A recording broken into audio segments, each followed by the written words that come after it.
ဆေးရုံဆေးကန်းတွေမှာ drip သွင်းတယ်လို့ပြောနေကြတဲ့ IV intravenous သွေးကြောသွင်းဆေးရည်များအကြောင်းပြောပြပါမယ်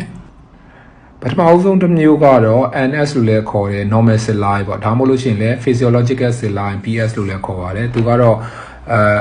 အငံတက် 0.9% ပါပါတယ်သူကခန္ဓာကိုယ်ထဲကသွေးရည်ကြီးတဲ့ကအငံတက် strand အတိုင်းသူကထုတ်လုပ်ထားတာပါအရက်ထဲမှာပြောနေကြတဲ့ saline သွင်းတယ်ဆိုတာဒီ normal saline ကိုပြောတာပါ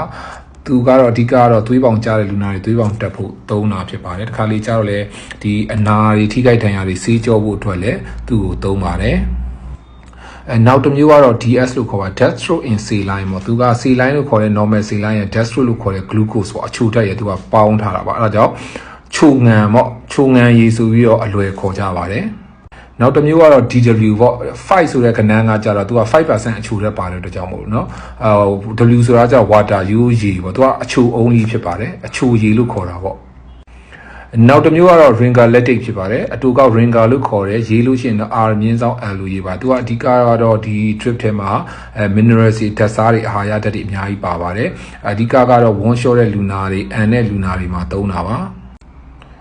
ဒီဆေးရည်ပလင်းလေးကတော့ multi vitamins ပလင်းလေးပါဒီထဲမှာ vitamin C အစုံပါပါတယ်သူ့ကို drip တဲကိုထည့်တာပေါ့ကျွန်တော်ခုနက DS to NS to 8 drip တွေတဲကိုထည့်ပြီးတော့လူနာကို IV သွင်းပါတယ်ဒါပေမဲ့ ringer နဲ့တော့တိတ်သုံးထားမရှိပါဘူးဒါကတော့မိုးရေလို့ခေါ်ကြတဲ့ distilled water ဖြစ်ပါတယ်သူကအရင်တော့ဖန်ပလင်းလေးတွေခုနောက်ပိုင်းတော့ဒီလိုမျိုးဖောက်ရလွယ်တဲ့ကော်ပလင်းလေးလာပါတယ်သူကတော့အဓိက IVD ပိုးသက်ဆေးတွေဘာတွေဖြော်တဲ့နေရာမှာသုံးပါတယ်ဒါကတော့ glucose ပါ 25% glucose ပါ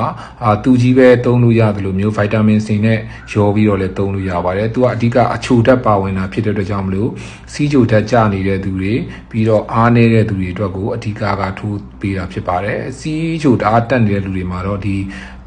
glucose ကိုသွင်းဖို့မသင့်တော်ပါဘူးခင်ဗျာ